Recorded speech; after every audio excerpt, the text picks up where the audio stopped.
Porque muchos decían que entraban crecidos, otros decían que el partido era ya ganado por el Lo que FAS. pasa es que todo el mundo daba por ascendido al Juventud Independiente.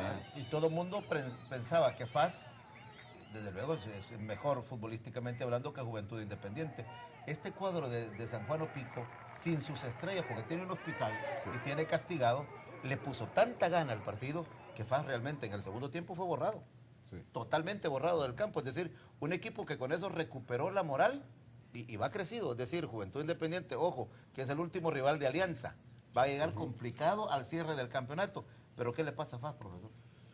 Pues vea, lo que sucede es que estamos hablando de lo mismo, ¿no? O sea, tenemos un equipo de una zona, tenemos el otro de la otra, y FAS no es la excepción también. ¿Por qué? Porque parece ser que las curvas de rendimiento están pesando sobre los equipos. Yo no veo un rendimiento parejo, que debería de ser a este momento cuando ya casi se está llegando al final del campeonato, y hay una serie de altibajos que a lo mejor de dónde vienen. Estamos tocando variables como el hecho de que algunos no tienen sueldo, aquí unos no tienen esto, tienen otras cosas. Entonces, yo pienso de que los equipos de fútbol deben realmente tener una misión y una visión. Correcto. Y creo que por ahí pasan las cosas. Porque en este momento, sin el creo, en el fútbol yo creo que se ha perdido la visión en ese aspecto. Entonces hay que tener ese cuidado para darnos cuenta. Es una fecha, yo respaldo lo que dice el profesor, me parece que la economía en algunos casos explica la irregularidad, en otros como en el Águila sinceramente no. Pero es una fecha histórica porque, según estadísticas que estuvo trabajando largamente mi colega Samuel Martel, es la primera vez en la historia del fútbol salvadoreño que los 4 equipos grandes, que a mí cada vez que lo digo me da un poco de risa, porque la grandeza de un equipo no puede estar en los trofeos que están desperdigados en las casas de los exdirectivos, sino en el patrimonio que se tiene, en la mística, y en ese sentido siento que el grande queda un poco grande. Es la primera vez en la historia que Águila, Firpo, FAS y Alianza pierden los 4 en la misma fecha. En la historia. Yo creo que no es un dato cualquiera, nos dice que algo ha pasado, que los equipos que hacían diferencia de uno u otro modo o ya no la hacen. En la historia. Lo más que había pasado es que 3 de ellos perdieran. Eso pasó 4 veces, aquí tengo yo los datos. Pero que los 4 perdieran en la misma fecha, hasta hoy pasa. Es la primera vez. Qué interesante. Decime. Sí. Ok. Dice el director que nos vayamos al clásico argentino. ¿Así? Vamos pues, Bueno, rápido. Vamos al Póngalo. clásico Ya es noche. Sí. Sin Juan Román Riquelme, que únicamente estuvo como espectador. Y el último convocado, ya lo dijo Diego Armando Maradona, apareció con este espacio, con tiempo, la coloca, como lo sabe hacer el loco Martín Palermo, para colocar el 1-0. Va de regreso a la selección, ¿verdad? Sí, mira cómo le pega el muñeco Gallardo y se quita la espina. Él tiene un pleito personal con Abondancieri, que le han bajado temperatura, pero igual hay un pique. Y ahí River deja ir el triunfo. Mira cómo. También ahí se ven cosas. También ahí se ven. Claro. Pero mira, River, esos equipos, que no crea el público que son millonarios, los estadios uno va y son un poco vetustos y todo, pero River Plate vende un jugador en $20 millones y ya tenés para seguir trabajando porque has invertido en sembrar. En las Es la canteras. propia Así es como se mantiene. Esa es la pregunta del millón. ¿Cuánto van a valer los jugadores de FESA?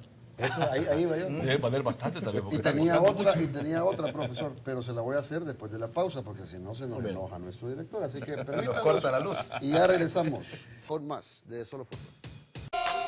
Bueno, ahí tienen ustedes algunas de las hazañas de Didier Drogba, quien nació el 11 de marzo del 78 en Costa de Marfil. A los 5 años se pasó a vivir a Francia y ahora juega con el Chelsea, que muchos quieren verlo contra el Barcelona dentro de una semana. Así es. Bueno, vamos a las preguntas rápidas y van repartidas. Por ejemplo, ¿por qué FESA no mantuvo al Estudiantes en segunda división? Bueno, lo contesté, me la hizo Carlitos, ¿no? Dijimos de que rápidamente nos dimos cuenta que metodológicamente hablando y de una forma didáctica, nos dimos cuenta que no era lo más correcto. Y todo proyecto puede tener equivocaciones, pero lo sabio de la fundación fue rápidamente corregirlo y continuamos ya de esa misma manera. Raúl, ¿resolvió algo la federación sobre lo que no entraron al estadio contra Estados No, Unidos? no le han resuelto nada. Dicen que tienen que llegar con el boleto que no lograron ingresar y que les van a regresar el dinero. Pero eso lo dijeron en un comunicado. así es. Hasta hoy que sepamos, no hay Don nada. Carlos, ¿cómo analiza al Chalatenango a su criterio? Tiene un bonito partido este miércoles contra FAS en Santa Ana y luego recibe de forma consecutiva a Juventud Independiente a Luis Ángel Firpo. A mí me parece que Chalatenango está para clasificar. Ok. Don Imacasa, ¿quién representa a los jugadores cuando los quiere un equipo para venderlos? Bueno, lo que sucede es que en este momento la organización tiene personas adecuadas para trabajar, que los representa, y cuando hablamos de vender, todavía en eso no se ha entrado porque en este momento todos los jóvenes que están fuera del país, por ejemplo, están desarrollándose para lógicamente, opción número uno, el fútbol salvadoreño y selecciones ya sea juveniles o mayores, si en un momento dado pues ellos tienen la edad y la capacidad. ¿Qué relación tiene FESA con el equipo Turín de tercera división? La relación es de que Turín es la base legal de FESA, ¿no? Turín ayuda incluso a cuando algunos jugadores por A o B razón no pueden ser colocados en algún equipo, juegan en Turín para tener continuidad, porque esa es una de las cosas en que todo el equipo de FESA se preocupa, que todos sus jugadores tengan continuidad, porque esa es la manera también de desarrollarse futbolísticamente hablando. ¿Quieren saber también cuáles son los requisitos, profesor, para la evaluación de los jóvenes? Los requisitos inicialmente que pide FESA o que debe de tener el jugador.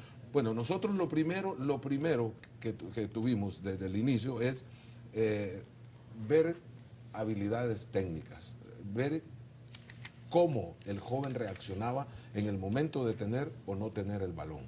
Pero sobre todo vimos esa capacidad y los deseos que pudiera tener alguien de estar dentro. ¿Entre qué rango de edades, profe? Bueno, nosotros, si recuerdas, lo hicimos inicialmente con jóvenes de 12, de 13 y de 14 años. Ahora, sería importante, Carlos, decir que primero ustedes hacen una convocatoria a través de los medios de comunicación. Exacto. Para que los jóvenes lleguen y para que los jóvenes ahí mismo sean observados por ustedes para escogerlos posteriormente, ¿no? Pues, así es, sí. No, hicimos una serie realmente fue un trabajo arduo, complicado si se quiere, porque no es fácil, no solo recorrer el país, sino buscar el respaldo de los medios de prensa que nos lo dieron, buscar el respaldo de entrenadores con quienes tenemos muy buenas relaciones en este momento, inclusive ADFAS, equipos que nos dieron esa facilidad de llevar a los jugadores a las convocatorias y que posteriormente fueron pasando a varios filtros. Ok, antes de ir a una llamada, yo quiero nada más mandarle un saludo a Carlos Giovanni Hernández, quien nos manda muchas felicidades y que siempre nos sintonizan en La Unión. Así que, Carlos, muchísimas gracias. Carlos Barahona, desde San Salvador, está en el teléfono. Buenas noches. Buenas noches. Sí, adelante, don Carlos. Si no tuviera frente a mí a estas eminencias del deporte, de comentaristas, no hiciera esta pregunta. Adelante. ¿Quién castiga a los árbitros cuando se equivocan? Basta ver en estos partidos que ustedes han pasado en estas escenas, SAS contra el equipo de San Juan Pico, hay una falta en el área que no la cobra el árbitro, es una clara falta contra un jugador del SAS. Vemos cómo hoy en esta, cuando muestran ustedes al jugador que está en la banca de Firpo, se enoja, que no tiene el derecho para insultar al árbitro, pero vemos cómo lo golpea, cómo golpean al jugador del Firpo. Vemos otra falta también dentro del área que tampoco la pita el árbitro. Vemos también otras faltas que suceden en la mayoría de los partidos. ¿Quién corrige a los árbitros? ¿Quién los castiga? No puedo preguntarle más a nadie. Aquí tengo gente frente a mí que sí sabe de deporte. Por favor, hablen de esto. Okay. Muchas gracias. Buenas noches. Sí, sí lo un sancionan. saludo a don Carlito Osorio, donde nos está escuchando. Bueno, muchas gracias. Sí, los castigan. Ya hemos dicho incluso por cuántas veces algunos...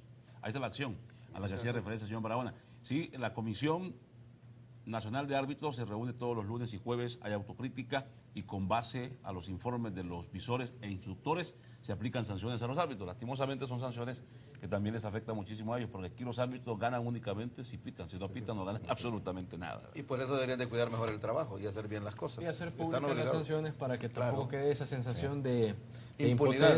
impotencia de parte de los afectados y de impunidad frente al panel arbitral. ¿verdad? Creo Totalmente que de comunicación hace un Entonces poco no más. hablemos de fútbol profesional. Dice aquí Walter Salvador, ya dejemos tranquilo a Juanjo, es un humano y todos nos equivocamos.